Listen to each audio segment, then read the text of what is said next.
This is the Back to Jerusalem North Korean 30-day prayer guide. Day 24. Speaking in tongues. Many people assume that North Korea and South Korea speak the same language, but that would not be a correct assumption. Language is alive, and it develops as societies develop. After more than 7 decades of separation, North Korea and South Korea have a linguistic divide that continues to grow further apart. Many experts claim that North Korea is interesting for linguistics because it's essentially a countrywide experiment in isolation, evolving on a closed island. But that is not true. The North Korean language has borrowed many words from Russia and China, while South Korea has borrowed many words from America. South Korean has developed a modern, efficient language, while North Korea has been left in a time zone of days gone long ago. For instance, South Koreans would say computer, but a North Korean would say electronic computation machine. For many North Koreans that defect to the South, the hardest part of adjusting to modern life is not learning about the internet, mobile phones, or electric self-cleaning toilet seats, but language. It is estimated that a North Korean student can understand less than 50% of a South Korean textbook when they arrive in South Korea. Here are a few examples of the differences.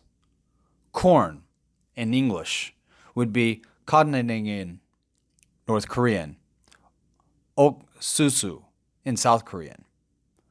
The word for goose, kisani in North Korean, gyeowi in South Korean.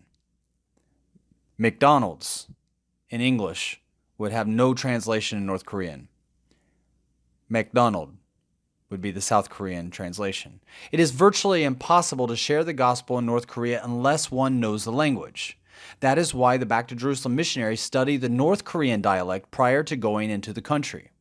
It is not easy to find teachers that can teach the North Korean dialect, so there is a lot of prayer needed for them. Back to Jerusalem missionaries are currently studying the North Korean language, but they are not studying in an official university. They are in private apartments, village homes, and farming communities, partaking in unofficial linguistic studies that have not been approved by the government. Here are the prayer points for today. The languages between North and South Korea have gone in different directions over the last 70 years.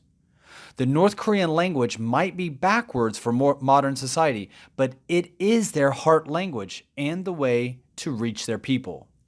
Pray that more missionaries can learn their language and take the gospel to the people.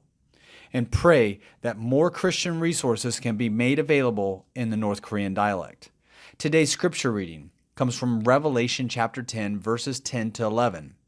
And I took the little book out of the angel's hand and ate it up. And it was in my mouth sweet as honey.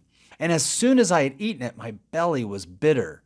And he said unto me, Thou must prophesy again before many peoples and nations and tongues and kings.